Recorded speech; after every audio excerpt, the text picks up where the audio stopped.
Peut-on réussir à devenir un expert dans ce métier de pizzaiolo seul? Bonjour, je suis Grégory Broadcorn, expert auprès des pizzaiolos professionnels et des professionnels des métiers de bouche en général. Et j'avais envie de partager avec toi ma réflexion du jour qui me vient d'une question que m'a posée un de mes élèves cette semaine. Alors, juste avant de démarrer cette vidéo, s'il te plaît, fais-moi plaisir, soutiens ma chaîne en mettant un pouce en l'air. Tu peux aussi t'abonner, tu as une petite cloche là-dessous, il est marqué abonné, petite cloche. Tu cliques dessus et tu choisis la cloche noire pour pouvoir recevoir les vidéos que je fais chaque semaine depuis l'endroit où je me trouve. J'ai 2 vidéos par semaine qui sont soit techniques, soit philosophiques, spirituelles, et donc toujours autour du métier de la pizza. La question qui m'a été posée donc par mon élève, c'est la suivante. Est-ce que tu penses que je dois prendre un deuxième formateur après avoir suivi ta formation? Alors, je ne connais mais vraiment aucun pizzaiolo professionnel de très haut niveau qui soit arrivé à son niveau seul. Alors, je ne sais pas si ça répond à la question de départ, mais aucun champion du monde, aucun champion de France ne peut se targuer d'avoir appris seul ce métier pour la simple et bonne raison qu'on parle de panification, qu'on n'invente rien, que rien n'est inventable aujourd'hui parce que la panification a 10 ou 15 000 ans et tout a déjà été vu et revu et transmis d'année en année. Et donc, c'est juste impossible aujourd'hui de partir de zéro et de penser que tu vas pouvoir, au fil de tes recherches, trouver les bonnes méthodes, les bonnes solutions qui vont t'amener à un résultat qui soit vraiment correct. Alors, c'est quoi un résultat vraiment correct, qu'on s'entende bien? C'est d'abord de la digestibilité parce que la personne qui va manger ta pizza, elle va manger du pain et elle va manger l'équivalent d'une baguette entière quand elle va manger une pizza. Donc la digestibilité et puis bien sûr les arômes et la texture, le développement alvéolaire et le croustillant. Et tout ça, ça ne s'invente pas. Bien que aujourd'hui, les meuniers font un énorme travail sur les farines et on a globalement 2 grandes familles de farines de qualité. La première, c'est celle que je défends moi, c'est les farines éthiques. C'est-à-dire qu'ils sont le plus possible naturels, si possible bio ou avec des ressources de céréales naturelles, exemple de pesticides, donc qui ne sont pas labellisés bio, mais qui sont, comme on appelle ça, en agriculture raisonnée, et qui sont faits depuis une variété de céréales qui soit vraiment une belle variété et sans adjonction.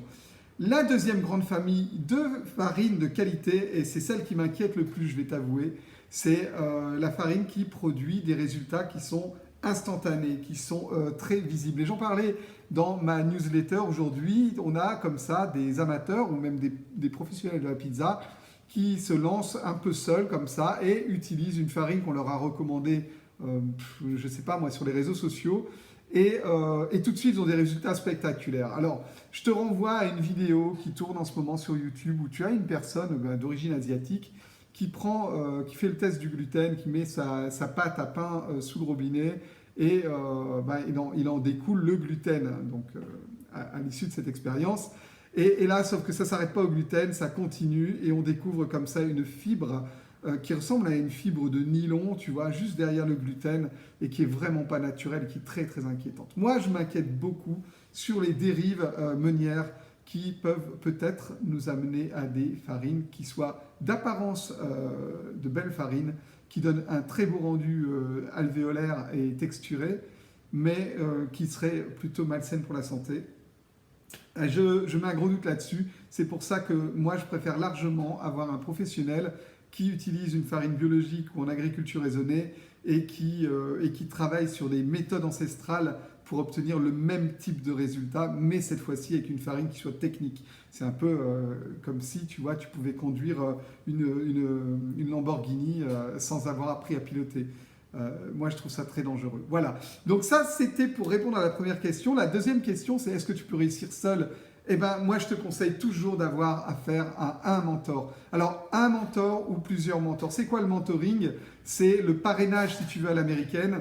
Ça vient du développement entrepreneurial qui veut que quelqu'un qui a déjà fait la route avant toi te prenne la main et te guide sur le chemin de l'apprentissage. Alors souvent, c'est ton professeur. Je demande aussi souvent à mes élèves de ne pas fustiger leur premier professeur qui souvent leur a appris les bases. Alors c'est vrai qu'une fois que la personne est allée de mentoring en mentoring et a vu d'autres types de mentors qui seraient peut-être un peu plus compétents, ont tendance à fustiger leur premier mentor. Et moi je trouve ça dommage parce que quel que soit le niveau du mentor, il a quand même pris la peine de prendre la main de la personne et de l'amener jusqu'à un niveau donné, même si aujourd'hui la personne est beaucoup plus, beaucoup plus évoluée, mais n'empêche qu'il y a eu un point de départ et on peut quand même l'en remercier. Alors moi, ça m'arrive souvent d'avoir des élèves comme ça qui fustigent.